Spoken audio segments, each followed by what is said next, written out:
Hello students, आज हम सीखेंगे कि दो से अधिक संख्याओं का महत्तम समापवर्तक हम भाग विधि से कैसे ज्ञात कर सकते हैं। तो इस प्रक्रिया को समझने के लिए मैंने एक एग्जांपल लिया है, क्वेश्चन लिया है, फाइंड एचसीएफ ऑफ 30, 60 एंड 120, यानी 30, 60 और 120 का महत्तम हमें ज्ञात करना है। तो इसकी प्रक्रिया कैसे प्रारंभ होती है। सबसे पहले हम ये देखेंगे कि तीनों में सबसे बड़ी संख्या कौन सी है। तो यहाँ हमारे पास 30, 60 और 120 में सबसे बड़ी संख्या कौन सी है, 120। तो 120 को हम क्या करेंगे, अलग कर देंगे और बाकी जो दो संख्याएं बचती हैं उनका मसा भाग विधि से जैसे हमारी पुरानी प्रक्रिया थी वैसे ही करते हैं। तो आइए देखते हैं कि 60 और 30 का मसा क्या होता है।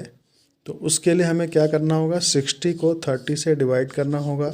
ये तो एग्जैक्टली डिविजिबल है, 32 जा 60, यानी ये पूरा विभाजित इसको कर देता है। तो यहाँ हम कह सकते हैं कि 60 और 30 का मसा क्या हुआ, 30 हुआ।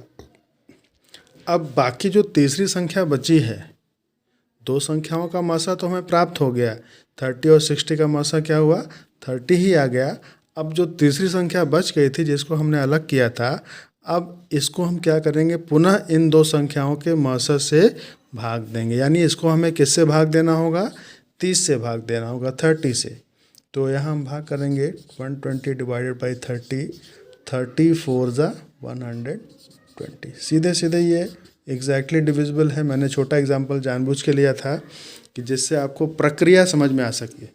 कैलकुलेशन तो आप कर लेंगे, बड़ी संख्याएं होंगी तो गुणा भाग आपको आता ही है, लेकिन प्रक्रिया अगर समझ में नहीं आएगी तो फिर प्रॉब्लम होगी आपको।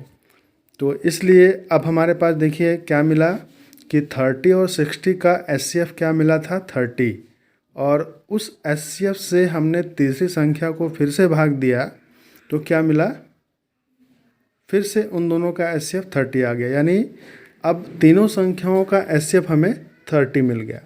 और एक प्रश्न यहाँ यह उठता है कि अगर यह पूरा विभाजित न होता तो हम क्या करते, वही प्रक्रिया हम आगे भी करते जैसे हमने दो संख्याओं का मसा ज्ञात करने के लिए किया था कि अगर पूर्ण विभाजित नहीं होता, शेष बचता, तो इस शेष के द्वारा इस भाजक को हम पुनः भाग देते और तब तक भाग देते जब तक कि शेषफल शून्य ना हो जाए।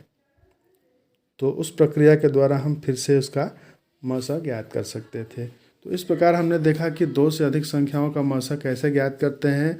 सबसे पहले सबसे बड़ी संख्या को अलग कर देंगे, बाकी दो जो संख्याएं बचती हैं उन दो संख्याओं का मसा किसी भी विधि से आप ज्ञात कर सकते हैं, भाग विधि या फिर गुणनखंड विधि। तो हमने यहाँ भाग विधि से ज्ञात कर लिया।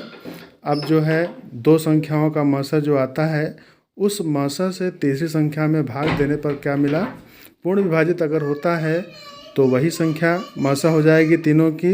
अगर पूर्ण विभाजित नहीं होता है तो वह प्रक्रिया हम आगे लेकर के चलेंगे और अंततः जो भी एचसीएफ मिलता है उन दो संख्याओं का, वही तीनों संख्याओं का मसा भी हो जाएगा।